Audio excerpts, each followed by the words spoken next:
Wow. Okay. So that really what we're saying is there's a very fine balance here in Yeah. each individual. And we're all different, aren't we? So, Yeah. Viva la différence. yeah, you don't know until you know. Exactly. Okay. Well, now that we have gotten to know each other, A little bit. All the ins and outs. right?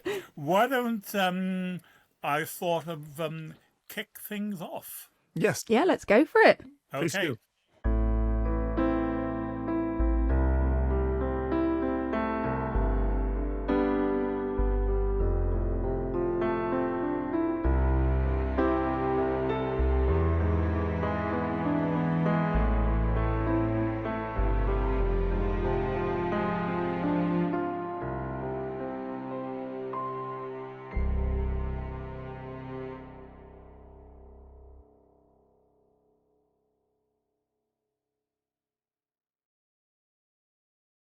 Nina, welcome back. It's so great to see you again. And I've lost track. Is this the third time you're back or fourth time you're back? It's the third. Well, you've just come back from Las Vegas where you had the privilege of hearing Angelina Jordan live, and you did a wonderful 20-minute summary in great detail. Here in Las Vegas, where I have been staying to see the fantastic Angelina Jordan at the Westgate Resort. And in addition to that, you're appearing with the Throger Boys soon to discuss the concert some more. So, Nina, it is so lovely to have you here. And so rather than just doing the same old, I thought maybe today we could do a completely different tack, which can still be relevant to the world of Angelina Jordan, and we can talk about you. Well, I'm all for that. If you want to talk about me, let's talk about me. Yeah. Okay. But why don't we talk about you being a professional singer and the similarities and differences between your life and Angelina's life? And that will give us some insight into how it all unfolds and the trials and tribulations and all of the obstacles that we in public view don't get to see behind the scenes. Absolutely. I'm happy and willing to answer any questions and have a good old discussion. Okay. Now, Angelina famously has this wonderful video when she's 18 months old and she's singing in the cot. Mm-hmm. So how old were you when you were baptized into music? Well, I grew up in a musical household. So my mum used to sing when she was younger, and she passed on that gene to me. We had a piano in the house because she also played the keys. And so she has told me that I gravitated towards the piano, and I would just sit there, and instead of just bashing the keys as you might as a toddler, I would sit and play little melodies or try and play it properly. And so she thought, okay, there's something there. And she also noticed I would make up little songs in the pram while she pushed me along. Wow. And so this combination, I think she thought, okay, I think she's a musician. So she immediately got me piano lessons, and it all sort of snowballed from there. So I think when you know, or there's just something innately in you that's musical, it happens from a very, very young age. So how old were you when you started piano lessons?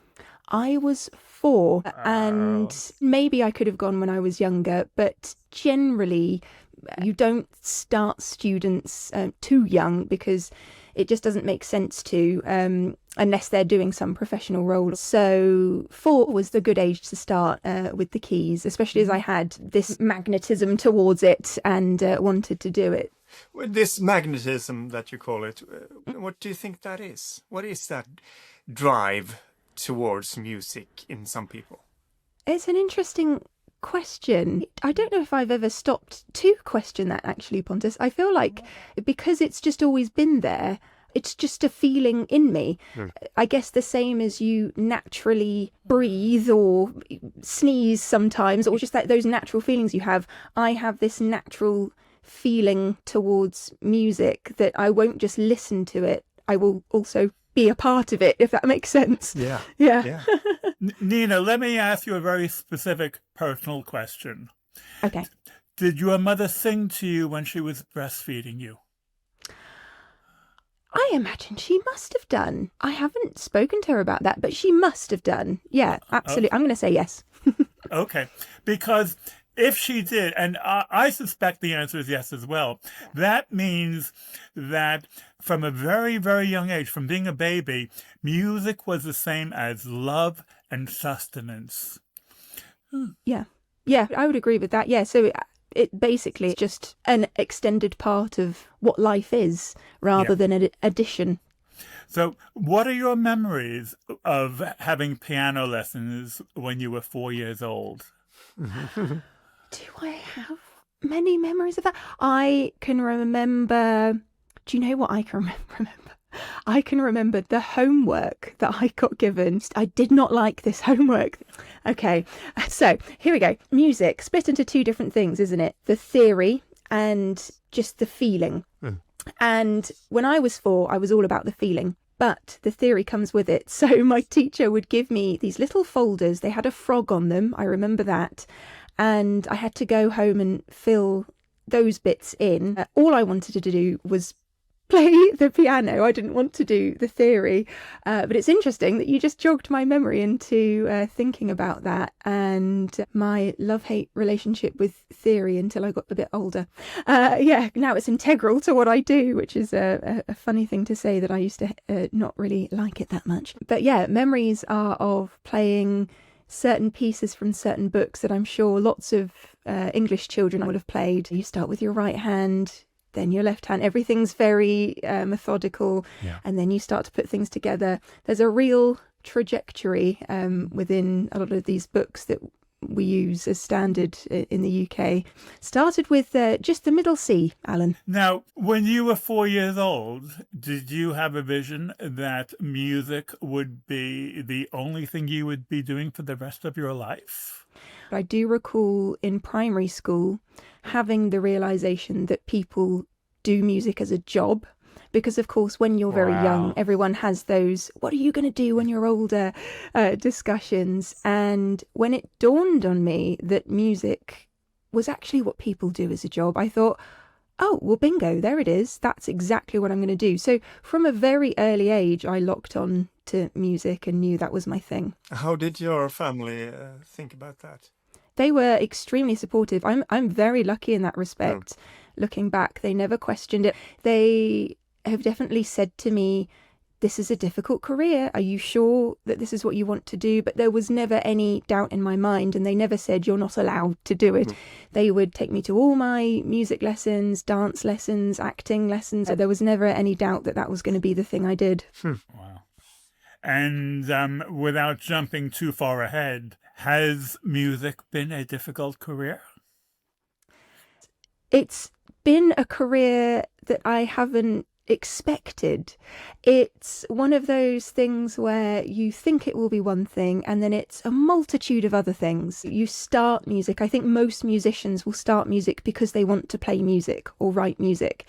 But in actuality, that's a small portion of what the overall picture is. There's lots of business that goes with it. There's lots of social media, and it just goes places that you don't expect, and you can't really predict what the music industry is going to look like in 5, 10, even next year. You can't predict. So you have an idea perhaps, but it doesn't exactly go where you think it will. In that way, you are similar to Angelina Jordan, because when she was 6 and 7, absolutely there was no doubt she was a singer and she would be a singer for the rest of her life. And so it's not so much that she was career oriented, but she was so focused on, well, this is who I am. And that is my sense of how you describe yourself. Yeah. I can definitely see that, as you say, in Angelina. She is someone who the music pours out of. And when you are such a person and you have that level of skill, how could you not go into music? If she wasn't a singer professionally and you heard her sing somewhere random, or she just sang under her breath, you'd stop and you'd say, excuse me, are you doing something with that skill? So, of course, someone with that level of singing skill, I just think it's inevitable that you end up doing what she does. Sure, but there are examples of people coming onto these talent shows and they're pretty old and they excel at it. They're just never gone into music before. The most striking example I can think of is Susan Boyle, that went on to Britain's Got Talent. I dreamed a dream in time gone by.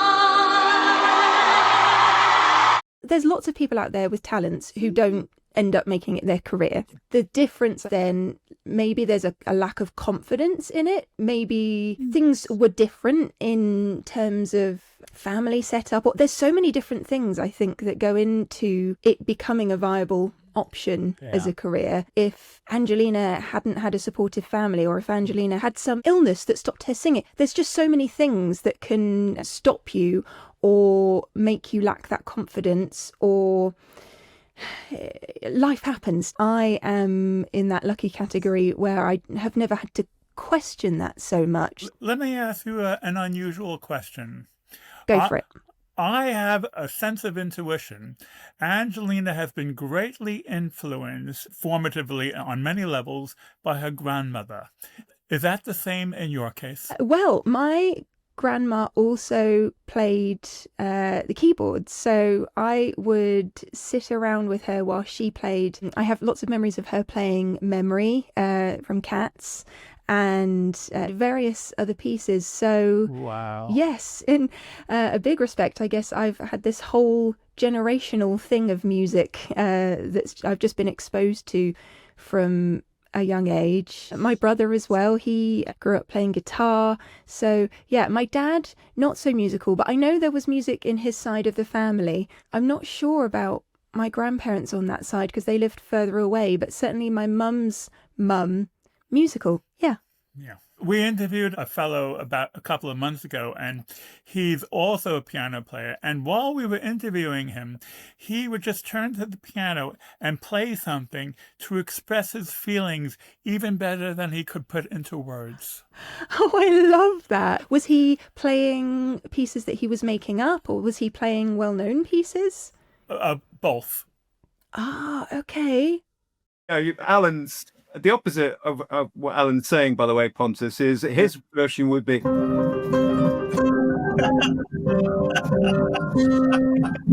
He used that almost as his own personalized language. And we have the possibility of getting him, you, and a third piano player on a podcast all together. We don't want to call it dueling pianos because that implies a competition, but we have the idea that maybe the three different pianos can talk to each other and have a conversation. That would be so interesting. I feel like if there's any latency, it might end up sounding like this magical, mystical piece from another dimension. But, maybe we'll stumble across something that's never been done before. Well, we are prepared to stumble upon something from a different dimension. We don't shy away from that. I'm all for it. Let's give it a go. You're on. I will remember this moment. Okay, you're on. So how did you make the transition from a keen musical child to becoming a professional singer? What life experience happened, or was there a decision, or was there a moment, or was there an outside formative influence? Like many singers starting out, I entered a lot of competitions. And so any competition I saw, I would enter it because I would think, well, I'm going to do that and I want to win that. And so that was my aim at the time. And what that did was, A, it gained me confidence in performing live, and B, it started to spread my name a little around the music scene in the south of the UK. And then I got offered my first official gig. And that was because somebody else was sick and dropped out. But the thing is, because I was so tenacious and so set on what I wanted to do, this was a preparation meets opportunity thing, because I was constantly emailing and trying to get hold of different promoters and agents and things way beyond my skill set may have been at that age, but I didn't care. This was what I was going to do. How old were you then? I would have started that when I was 15, 16.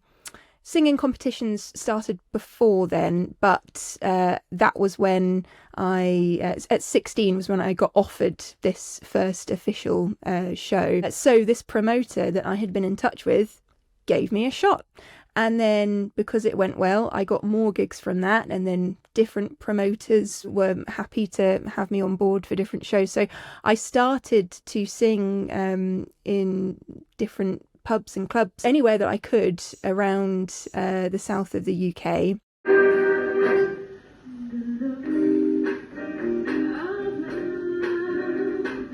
The voice is 17-year-old Nina Schofield. So excited. I mean, because it's like the biggest jazz festival in the world, really. I mean, to have the opportunity to go is just fantastic, and to be able to perform alongside all those other musicians, it's just an amazing opportunity. Well, for this lot, July can't come soon enough. Love you so.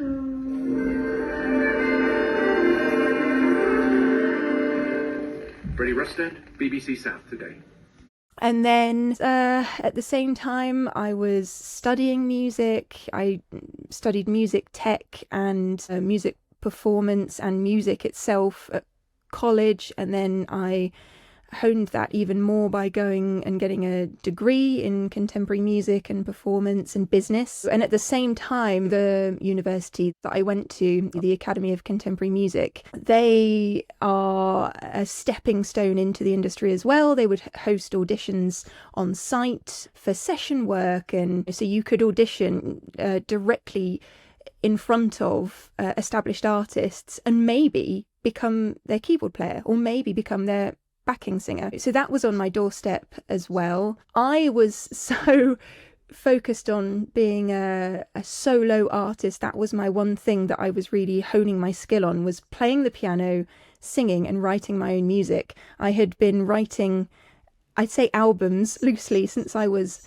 11 and performing them and recording them and then performing them for friends. Wow. And then I think I want to say I was 15, 16 when I won another competition that in winning it, I got given a recording device, microphone and keyboard. So now I could record stuff at home.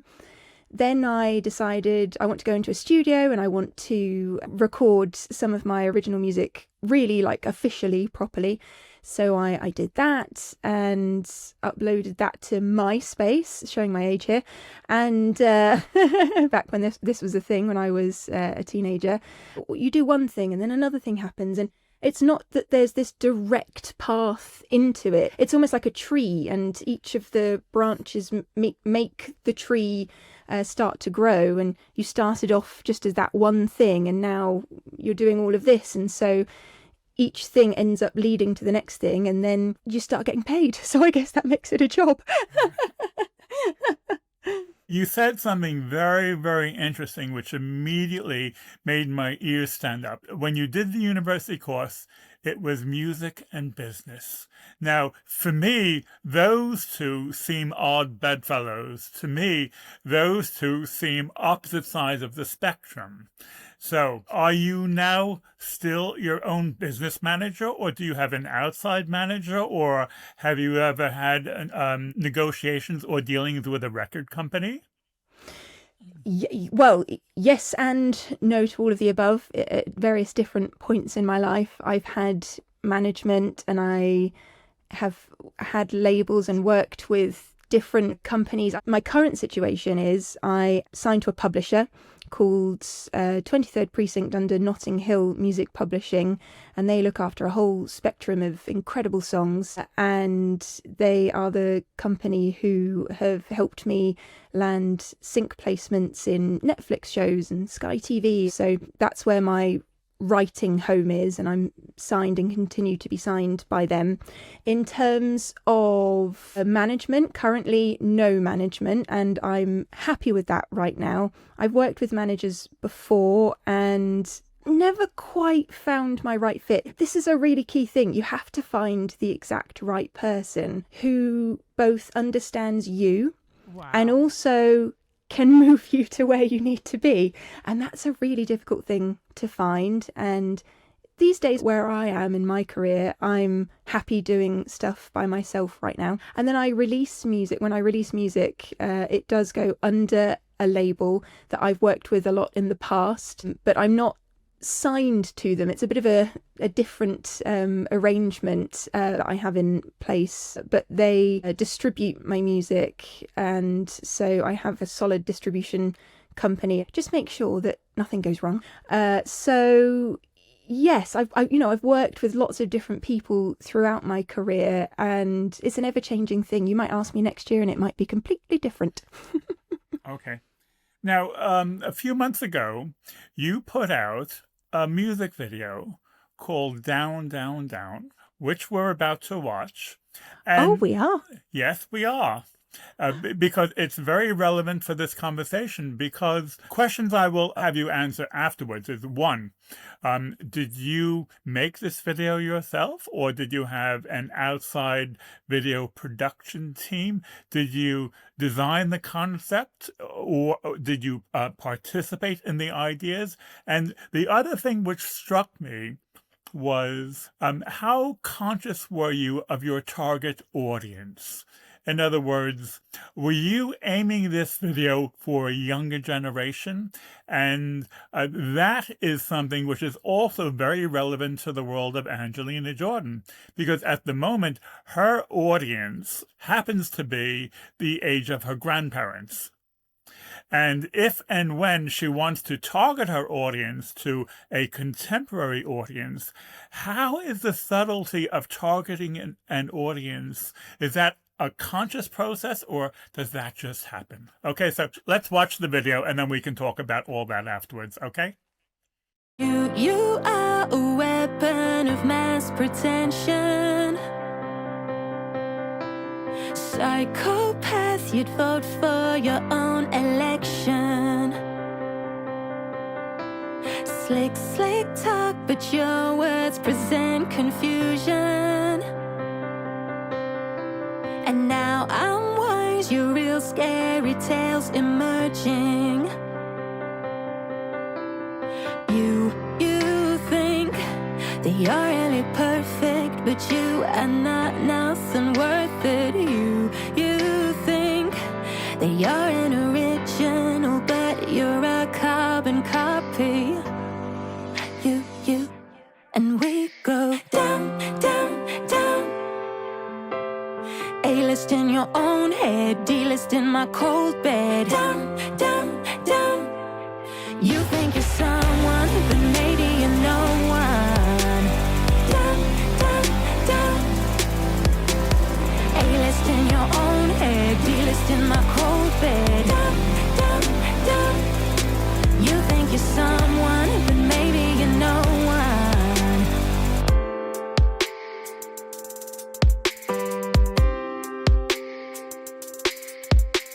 You told me my beauty was codependent.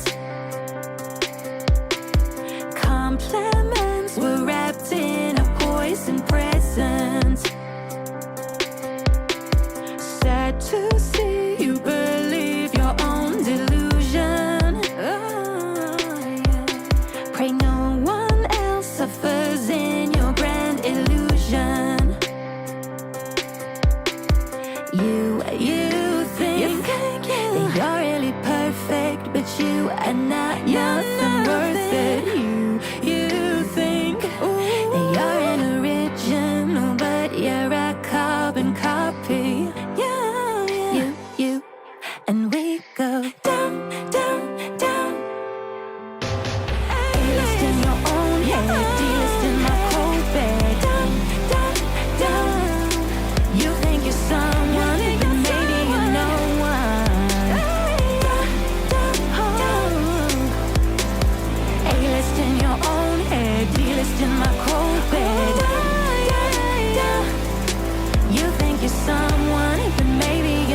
you think I want you go down, down, down, down. Endless in your own head, deepest in my cold bed. Down, down, down. You think you're someone, but maybe you're no one. Down, down, down. Endless in your own head, deepest in my cold bed. Down, down. You think you're someone, but maybe you're no one.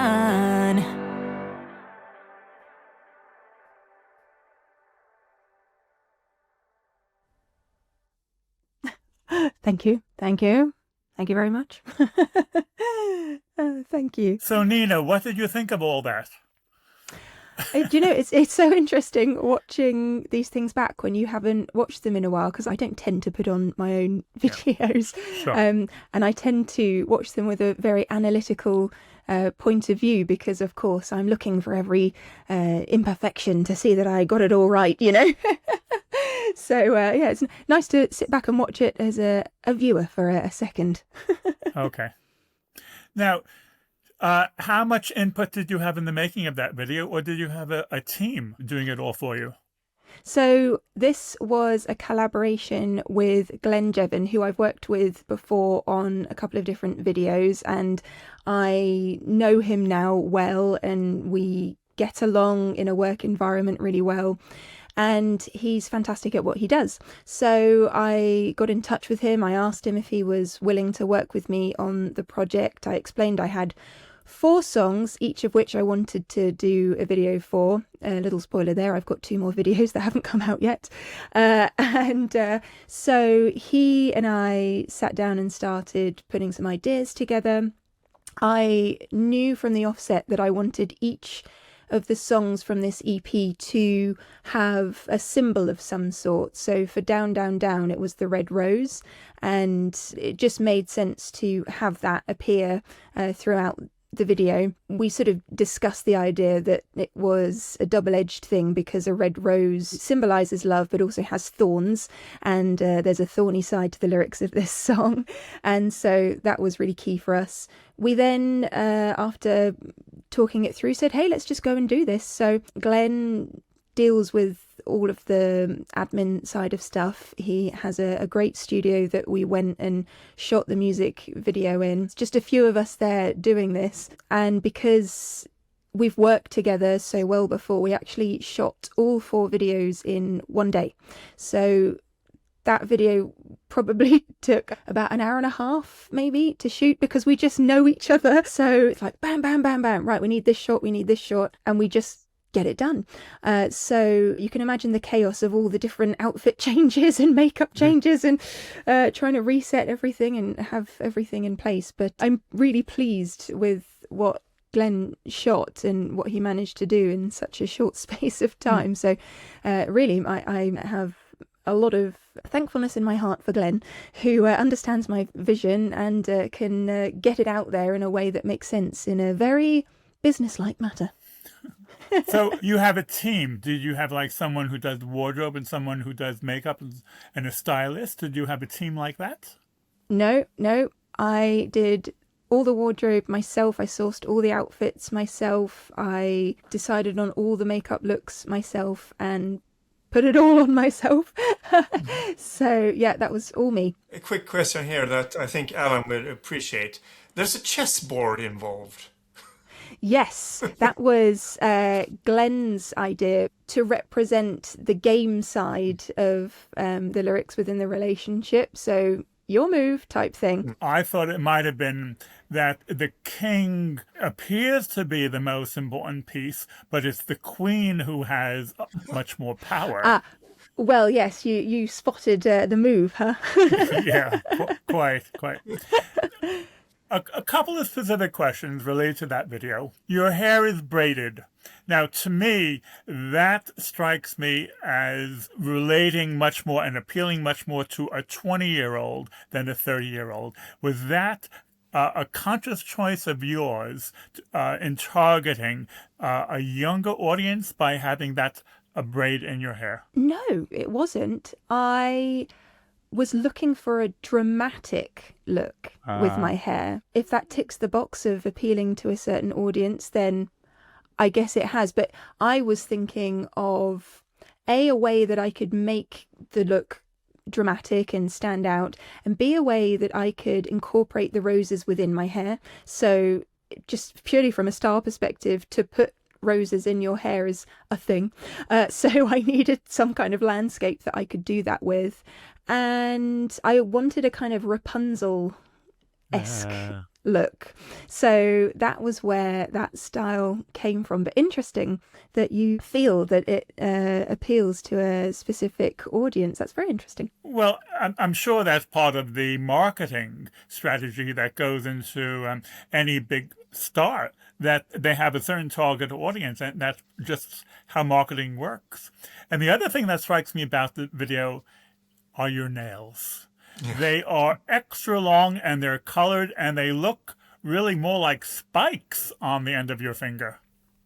That's right. Yeah, there was a conscious decision to have those on every single finger. I wanted it to be talons. I wanted it to be that I was a fierce woman in this video. I didn't want to appear in any way timid or as if I would back down. The overall look of it, I guess you could say, is instead of damsel in distress, it's Rapunzel's revenge.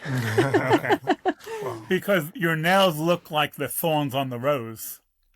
Well, that's it. That's the spiky element that's present throughout. Exactly. And if you blink, you miss it. But the last 5 or 6 seconds, the way you look at the camera after you stop singing, it is a withering look. You look as if to say, no dust settles on me. Well, then I've done my job. That's exactly it. I wanted, again, that look to say, don't cross me.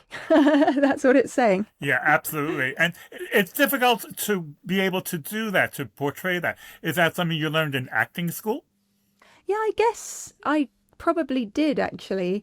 I've always had this draw towards music videos in general, and I've always been fascinated by the acting in music videos.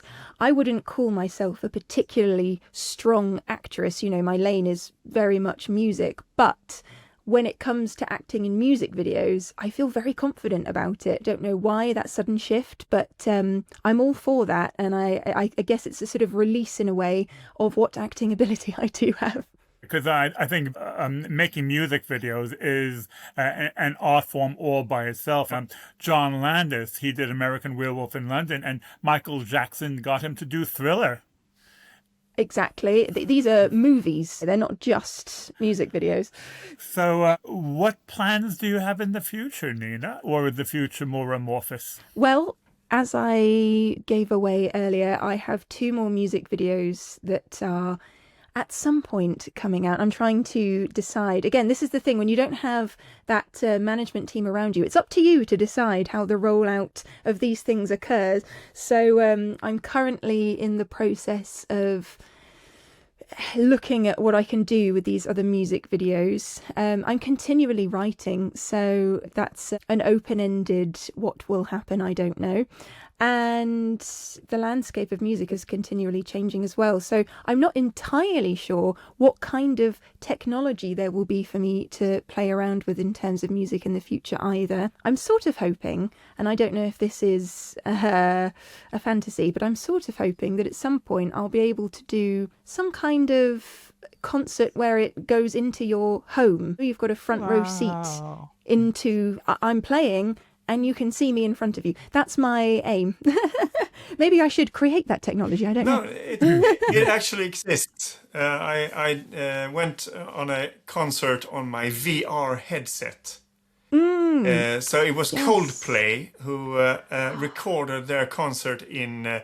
I guess it wasn't 360, it was more like 180 degrees. Okay. And with stereoscopic cameras.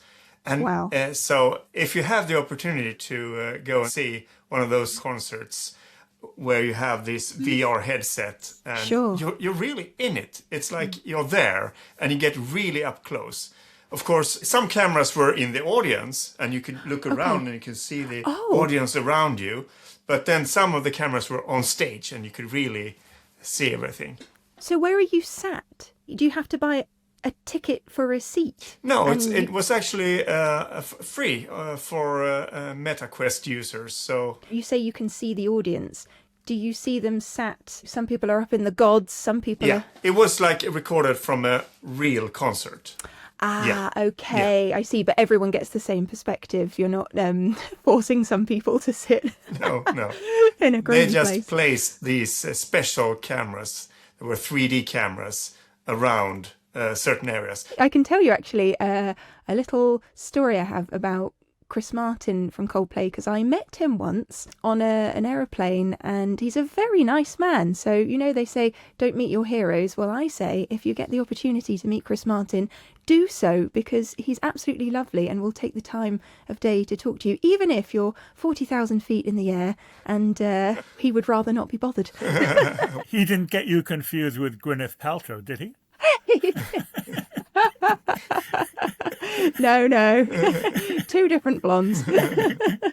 Okay, that should be the name of your next song, Two Different Blondes. And we'll know the inspiration. Yeah, exactly. But did you get to meet Angelina on the concert you went to? No, I didn't. So there was a different arrangement to when I went to Glendale. Everything felt a little more separate. There was no filming involved and a completely different setup. And I didn't even see where the merch table was. And I was sort of looking around to see if I could find one, but I couldn't see it. So I'm sure someone will type in the comments and say, it was here. And I'll go, missed that one. But yeah, a bit of a different setup. So no, I didn't get to, but I was very close. I was in row 3, so I almost feel like I was touching her anyway. And how was it compared to the first concert you went to? Yeah, it was a different experience. The set was very different. And with every Angelina concert, you never know what the set's going to be. I think the things that I really enjoyed about this concert were the fact that obviously we're in this iconic Elvis building where he did his residency, and she did these Elvis covers. There was something very magical about that. I felt an energy in the air when she did that, and I think that because I was closer this time, it was a different experience. I was much further away when I was in Glendale. The perspective thing really shifts, because when you're close, you can just see something different. You're not watching a screen, you're watching the artist breathe and all the different details that are going on. So that was really interesting and unique. And seeing the band as well up close and personal, I really enjoyed that, just the musicality. And then I think on this occasion, I felt that Angelina might have been a bit more nervous this time. I'm intrigued. Every time I see her live, I feel that she's thinking and feeling different things, and she lives in the moment in that respect. And so you get a different concert just plainly because of that. So I'll have to go a third time so that I'll get a graph out and start putting things on the graph. Nina, you have a very articulate relationship with the English language. So I will ask you to put into words, what is so special about Angelina Jordan that you travel halfway around the world to hear her in concert? So every now and again, you listen to a singer or hear a certain song and it connects with you in a completely different way than other music does. And you feel a connection to the artist. You're not just listening to a song and going, oh, this is a nice song. You're feeling a connection to them as if they've written that song personally for you.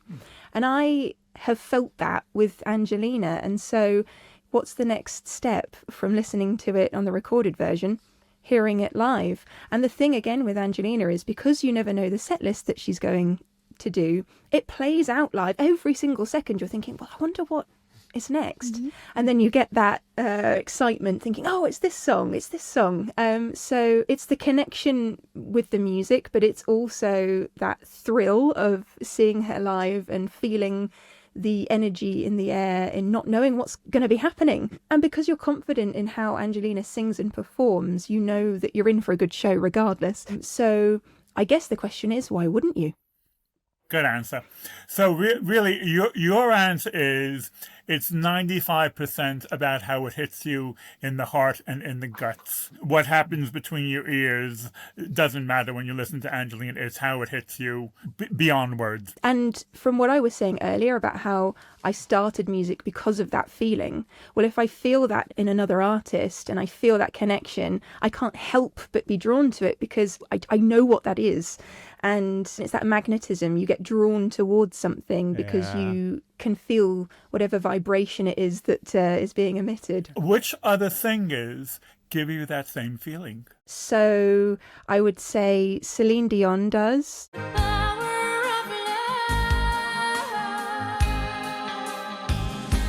I have belted out her hits since a very young age. Coldplay, their music does. I'm a massive fan of Coldplay, having seen them several times. Maybe they're the artist I've seen the most live.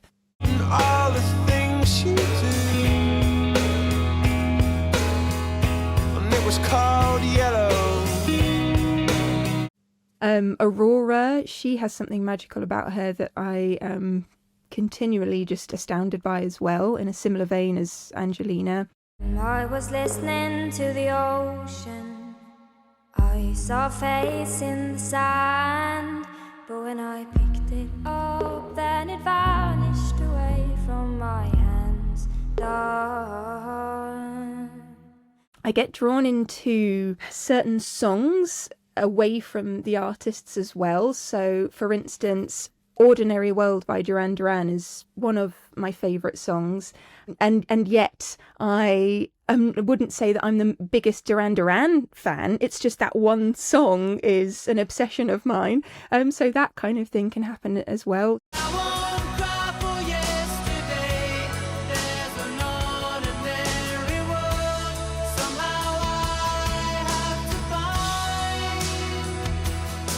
Teardrop, Massive Attack. It's just certain things. So sometimes it's the catalogue of an artist, and sometimes it's a single song.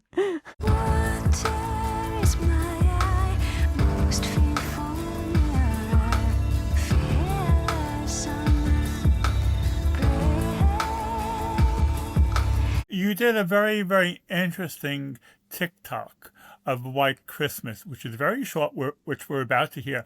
And as soon as I heard this, to me, it had all the fingerprints of Angelina all over it. I wrote to you on an email. You said, yes, it's true. Angelina has been an influence. So let's hear this TikTok. And why don't you talk us through the influence that Angelina has had on you? I'm dreaming of a Christmas with every Christmas card I write. May your days be merry and bright, and may all your Christmases be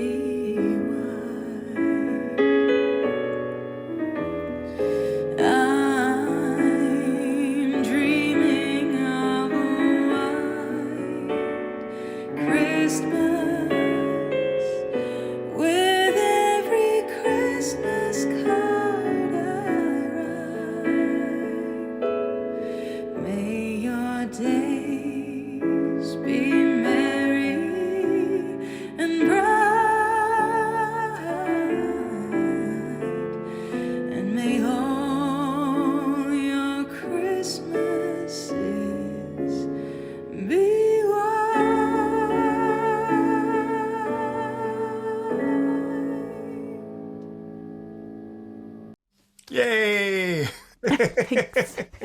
Back into Christmas.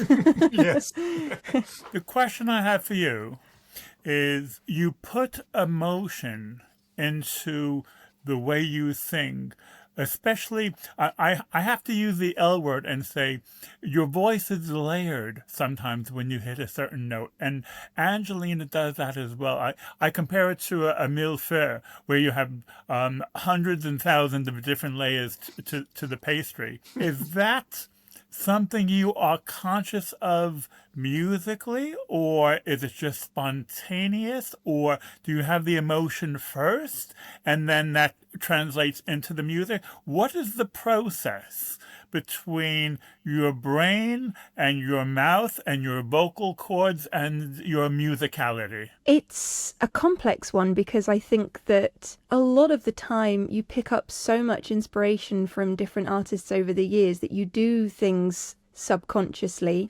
Then you take on a little lick here or vibrato choice there or phrase ending there from someone, and you somehow create it and turn it into your own vocal style.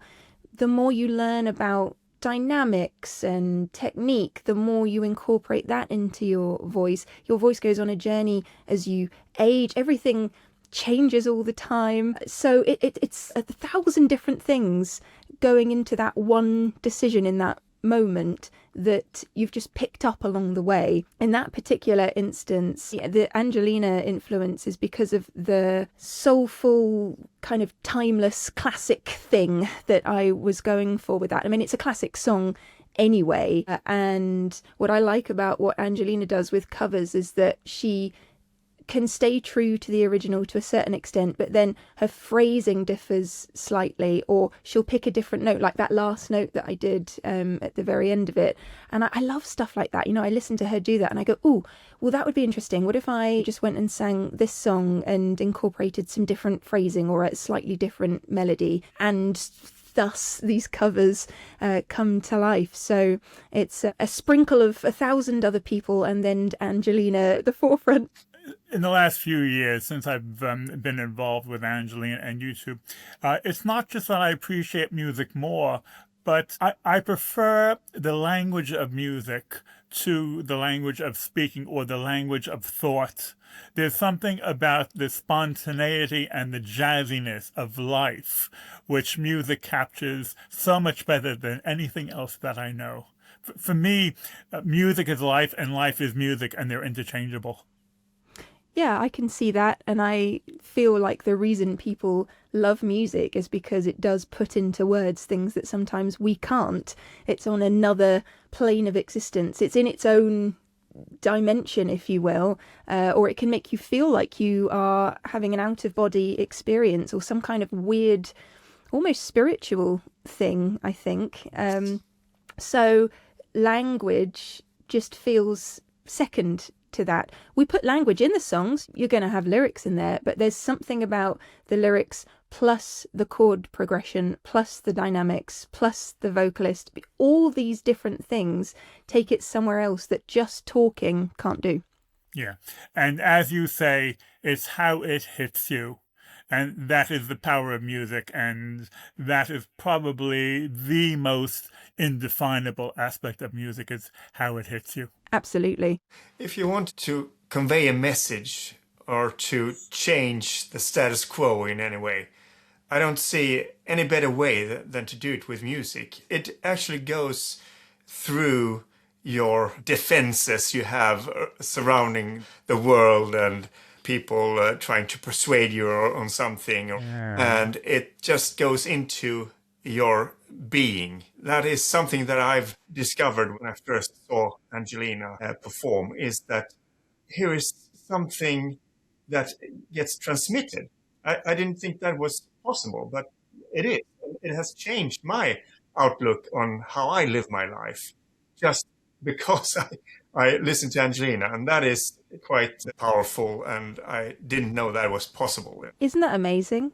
And the songs will last for generations. It's not like they will disappear, and so the messages in the songs last. You can think about Bob Dylan and his songs and his protest songs and how they still could be played today and have meaning. Obviously there are speeches and things that have stood the test of time, but I think it's fascinating that music transcends that, and as you say, Pontus, it opens up a whole new world inside of you where you can process things. So next time we have you back, Nina, the topic of the podcast will be how music has changed the world. Ooh, music history 101. Okay, I'm ready. Well, I've given you 6 months' notice for the next podcast. so you can collect your thoughts, okay? Excellent. I'll get my lectures up to date. Nina, it's always a treat and a half to have you, and you are such a wonderful guest. You have no nerves, you have complete fluency of thought and feeling, and you're like a professional jazzy interviewer. You know, it's so easy. It's like shelling peas speaking with you. Oh, well, I have such wonderful hosts, and that makes it much easier. Well, we don't bite hard, and you know you're in safe hands, and we will find any excuse to have you back. Yeah. Oh, well, I will enjoy the thought of coming back and speaking with you on whatever subject we happen to talk about. It's always interesting. The next subject will be dueling pianos in a few months. Oh, okay. yes. Ruh-roh.